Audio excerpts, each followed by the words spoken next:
Navigating QuickBooks Online. With the QuickBooks Online subscription now created for Zippy Electrical and Data Services, Natasha asks Carol to complete the setup.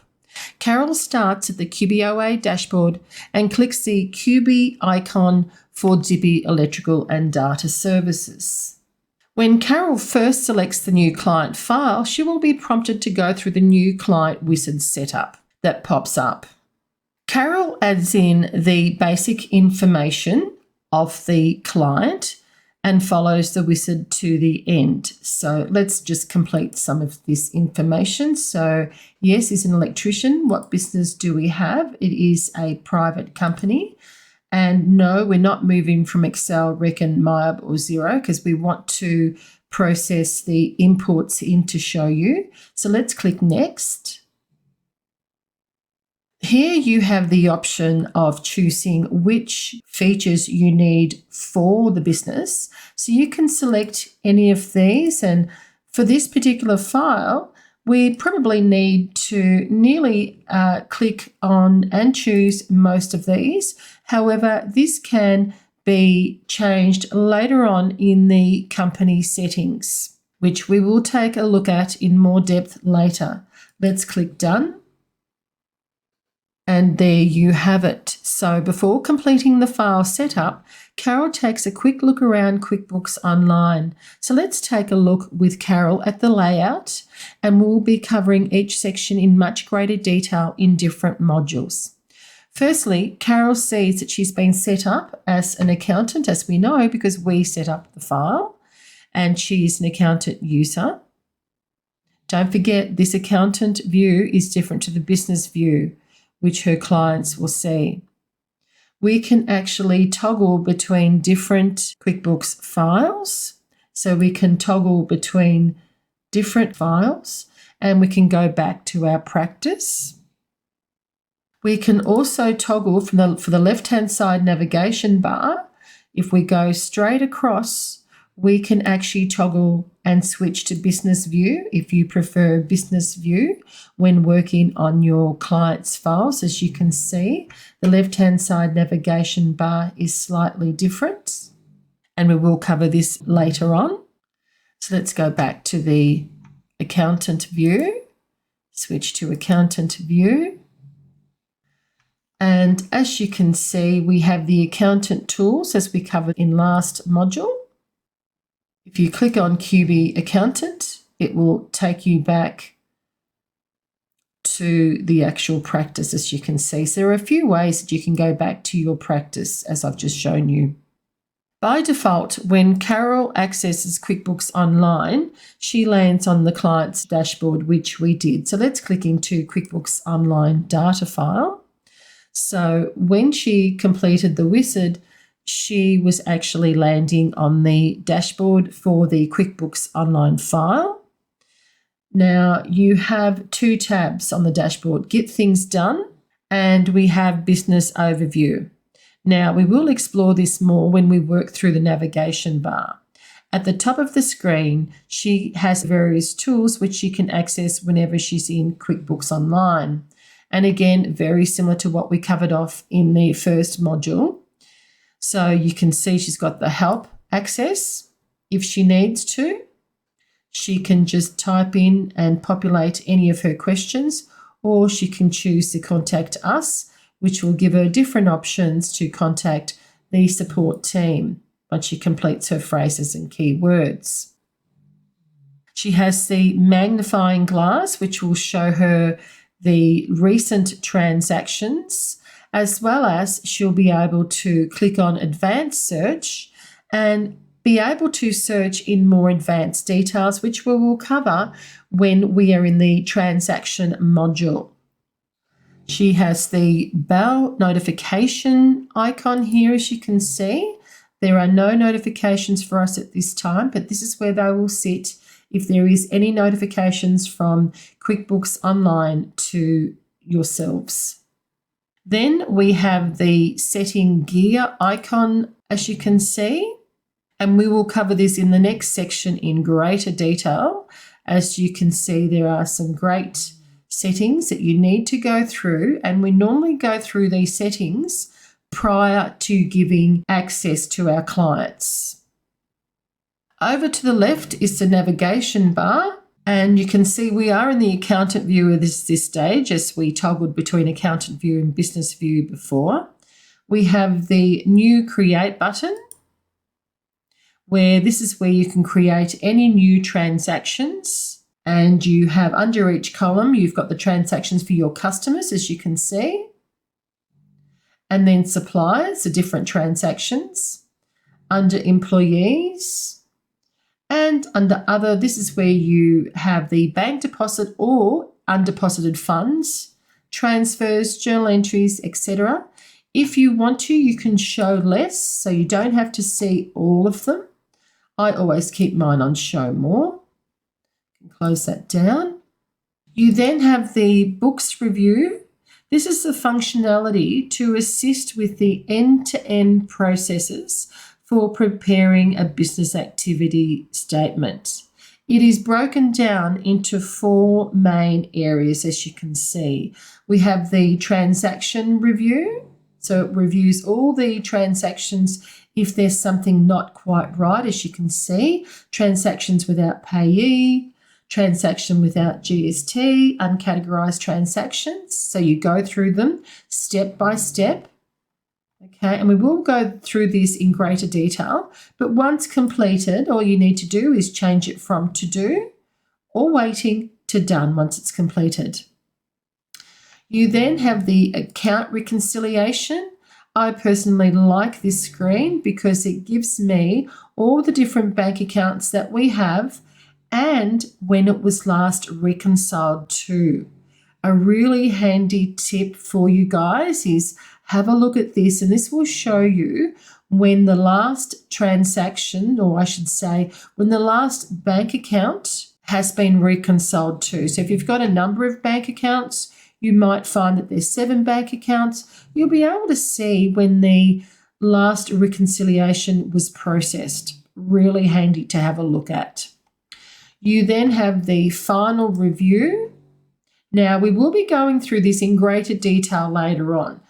And then you have the wrap up, and you can see the wrap up is really systematically prepare the reports, send the report package to your client, prepare to lodge the BAS, and then you close the books down. Really great to have as a reminder for your staff and for yourself. More on Books Review will be covered in the Books Review module. Then we have the dashboard, and as we went through before, it's Get Things Done or Business Overview. Get Things Done is to help you in the setup processes you can see. And the Business Overview displays the key performance information about the business. You can also see the bank accounts information here. Once you've completed the setup process, QuickBooks Online will default to displaying the Business Overview tab first. And then, of course, we have the privacy screen.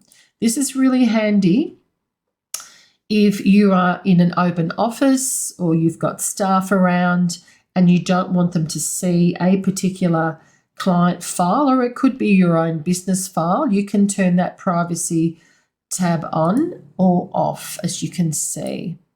Or another handy one is if you're working on a client file, let's just say you're traveling somewhere on a train and you've got your laptop with you, really handy to have. You can just turn on that privacy button as well.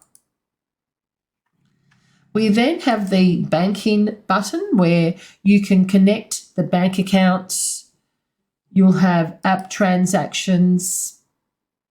We don't have any transactions at the moment, but you can see we can choose to connect to Square. You have bank rules that you need to set up. Tags are great. Tag transactions to review money going in and out to produce reports as well.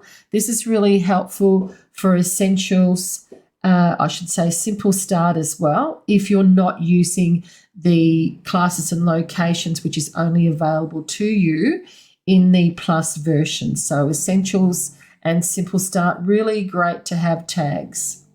Receipts, of course, you can upload from the computer, you can forward from an email, or set your client up with the QuickBooks free app on their phone, and they can take a quick screenshot of the receipt, and it will then forward to this particular area where then you can review the transactions and process them, to be found in the banking area back in this section, which will feed back into your bank feeds, which we will cover off banking in the banking module. You then have invoicing, and invoicing shows transactions including all sales, your customer center, which will show you all the customer names, addresses, invoices, credit notes that you have with all the customers, so historical information, and then of course products and services that need to be set up. The next one is cash flow. This is the overview of the planner. As you can see, this is the overview, and then you have the planner. So this is great because the overview will give you money in and money out. You do, however, have to have your bank account set up and connected for this to work, and we will cover more on the cash flow in the reporting section. And in the planner, you'll be able to start planning, which is a handy cash flow product to have. You then have expenses, which shows all purchase-related transactions, including bills, purchase orders, and bill payments and expenses. Under the suppliers, this is where you'll find your supplier center, where you can add in new suppliers, look at the suppliers' history, and what you will have, which we don't have at the moment, is the money bar. And we'll take a look at that a little bit later on in the transaction module. The money bar is great because it gives you a really quick eye concept as to where the particular file is at any one stage, with money coming in, money going out, quotes, purchase orders, etc.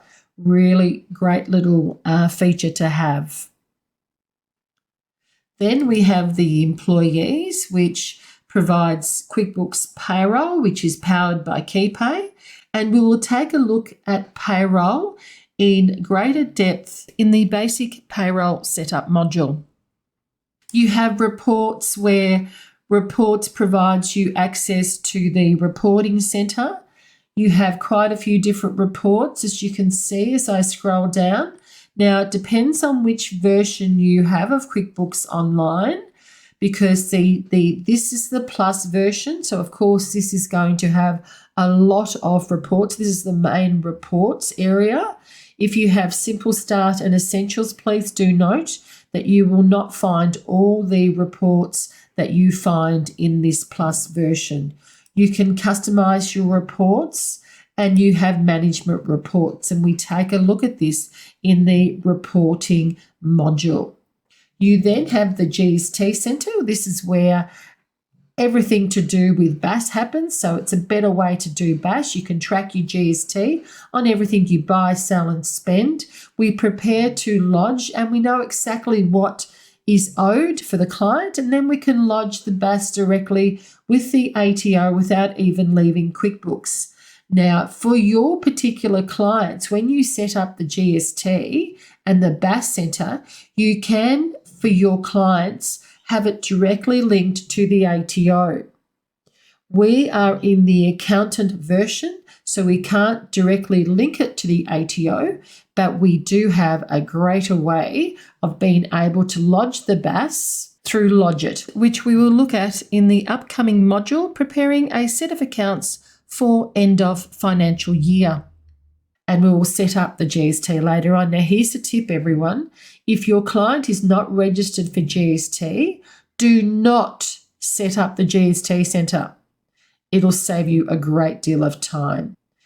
You then have mileage, which will allow you to track mileage automatically from your client's phone directly into your QuickBooks Online. You can track multiple vehicles, and this we will cover off in greater depth in the upcoming module on transactions.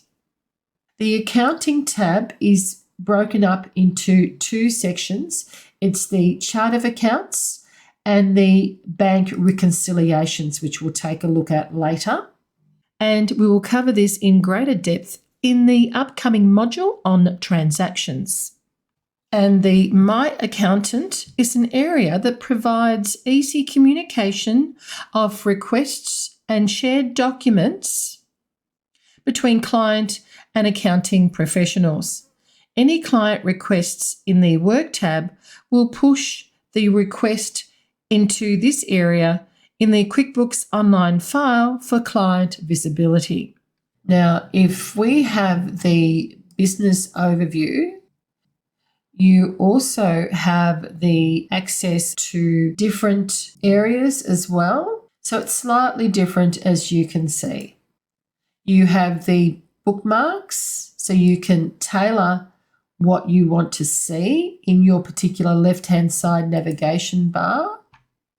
So play around in this particular section and you can add a bookmark as well, as you can see. So you can add anything in this particular section. So let's say we want to add in the products and services. I click Save. Let's go back to our left-hand navigation bar and you can see the products and services are sitting there. That's how easy it is to tailor what you want to see on your left-hand side navigation bar. Now, not forgetting, you still have the hamburger icon here as well. So if I just, let's say we'll go back to the accountant view and we're on the dashboard and you want to see something a little bit larger, just click on the hamburger icon because then that gives you a full view of your window in the one spot without the left-hand side navigation bar. Tip, I actually use that quite a lot when I've got two reports on my window when I'm looking at it when I'm doing BASIS. So with the fundamentals of QuickBooks Online now set up for Zippy electrical and data services, Carol can now start to customize the setup of the QuickBooks Online file for the Zippy electrical and data services and what his business needs are and requirements are to run his business efficiently.